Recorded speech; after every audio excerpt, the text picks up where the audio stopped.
आदमी शहर की लड़की से कर लिया ब्याह। तो लड़का बोला माँ मैं ससुराल जाऊं। माँ बोली चला जा, पर सुन ज्यादा बात मत करना, केवल हाँ ना में जवाब देना। तू दामाद है उस घर का, ज्यादा बात करेगा तेरी इज्जत कम होगी, ज्यादा बोलने से इज्जत कम होती है, कम बोलना। और सुन नीचे मत बैठ जाना, ऊपर बैठना। जी माँ। अब छोरा चला, गांव का ठहरा, बिल्कुल शुद्ध गांव, देसी आदमी, और शादी हुई शहर में। शहर चला तो ससुर जी आए रेलवे स्टेशन दामाद जी को लेने। अब जब ससुर जी लेकर चले तो ससुर जी ने पूछा कुछ और सामान तो नहीं छूटा? तो दामाद जी ने कहा हाँ, क्योंकि माँ ने सिखाया था कि बस हाँ और ना ही बोलना। बोला कोई और सामान तो नहीं है आपका? झोला बोला हाँ। बोले ट्रेन में रह गया क्या? ना।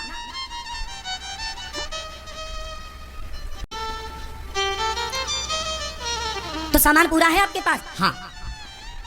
तो आपने बताया क्यों नहीं? ना। हाँ। अच्छा चलें? हाँ। बैठिए गाड़ी में? ना। हाँ। क्यों आप गाड़ी से नहीं जाएंगे क्या? हाँ। तो बैठिए ना। हाँ। तो आप गुस्सा है हमसे क्या? हाँ। क्यों? ना। हाँ। माँ ने बोला ज्यादा बात मत करना, इज्जत कम होती है, केवल हाँ ना में जवाब देना है। तो माँ ने बोला हाँ और ना, तो हाँ के बाद ना और ना के बाद फिर हाँ। अब चला, ससुर जी ने बिठाया गाड़ी में, चलो। घर पहुंचे, सामान अमान उतरा। माँ ने कहा अच्छा नीचे मत बैठना, दामाद जी आओ आओ आओ अंदर चलिए। हाँ हाँ। अब ससुर जी सामान रखने गए कि दामाद जी ने देखा कि माँ ने कहा था ऊपर बैठना, तो वहां सोफे थे, वहां कुर्सियां थी, वहां एक अलमारी भी थी। तो माँ ने बोला सबसे ऊपर बैठना। दामाद जी ने टेबल थी वहां, तो उस पर रख के कुर्सी चढ़े उसके ऊपर और अपना वहां अलमारी में जाके ऊपर बैठे दामाद जी। माँ ने कहा था नीचे मत बैठना, अलमारी में बैठे बिंदास। तब तक साली आई, जीजा जी जीजा जी। जीजा जी कहाँ है? नीचे देखा, जीजा जी ऊपर बैठे। जीजा जी ने बोला हाँ हाँ हाँ हाँ। अरे जीजा जी आप वहां बैठे ना, यहाँ आपने क्यों नहीं बैठा? हाँ। अच्छा चलो हाथ पांव धो लीजिए, भोजन तैयार है। हाँ। अब दामाद जी उतरे, हाथ पांव धोए, मुंह धोए, नहाए धोए, तैयार हुए। भोजन भोजन में पंगत लगी, सब बैठे हैं, दामाद जी बैठे। अब क्या है, गांव में ना पूड़ी बनती है बड़ी और शहर में पूड़ी बनती है छोटी। शहर के भी अपने चोचले होते हैं, गांव बिल्कुल बड़ी पूड़ी। अब ये था गांव का और शहर की पूड़ी छोटी। अब पत्नी वहां चूल्हे पे भोजन बना रही है और पति को देख रही है। पति ने भी देखा, हाँ भाग्यवान देख रही है। अब पूड़ी आई तो उसने कहा अरे ये तो जरा जरा सी है। तो उसने एक पूरी उठाई और पूड़ी में साग भरी और पूरी एक बार में, एक पूड़ी एक बार में। पत्नी ने इशारे से कहा एक को एक बार में नहीं, एक को दो बार में खाओ। क्या खा रहे हो? साली कह रही है जीजा जी देखो एक पूड़ी एक बार में खा गए। अब वहां उसकी पत्नी को बुरा लगा कि मेरे पति का मजाक उड़ा रहे हैं सब लोग। पत्नी तो पत्नी थी बेचारी, उसने इशारा किया तो इसको लगा अच्छा कह रही है कि अच्छा दो खा सकते हो क्या? हाँ हम तो गांव के।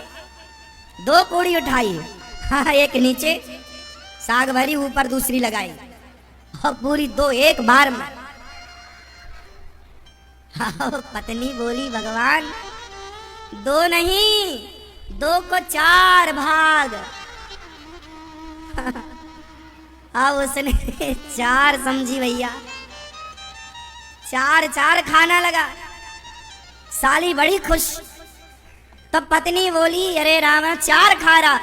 तो पत्नी बोली हे भगवान तो पति को लगा अच्छा शायद यहाँ की ऐसी कोई रस्म हो कि माथे पे लगाना चाहिए। तो उसने 4 पूड़ी उठाई, साग लगाई और पहले माथे पे लगाया, फिर खाया। पत्नी बोली तू पहले ही अच्छा था। एक अब ससुर जी देखें, और खा पी लिया इसने पूरा। पति ससुर जी बोले चलो चलते हैं। तो वहां पर कोई नदी थी, तो इसने अब पूछा ससुर जी से, इसके गांव में कोई नदी वदी थी नहीं, तालाब रहा होगा, इसने नदी कभी देखी नहीं थी, आज वहां देखा। ससुर जी से पूछा ये क्या है? बोले नदी है। तो इसने पूछा ये नदी किसने खुदाई? दामाद ने पूछा ससुर से ये नदी किसने खुदाई? तो ससुर ने बोला आधी तेरे बाप ने और आधी हमने। क्यों? तेरे जैसा बेटा पैदा किया तेरे बाप ने, और आधी हमने जो अपनी बेटी का ब्याह तेरे से कर दिया, तो दोनों ने मिलकर खुदाई है। कुल मिला के देखो, हम तो हंसने का बहाना हमें मिल जाए, हंसने का मौका तो खूब हंस लेना चाहिए।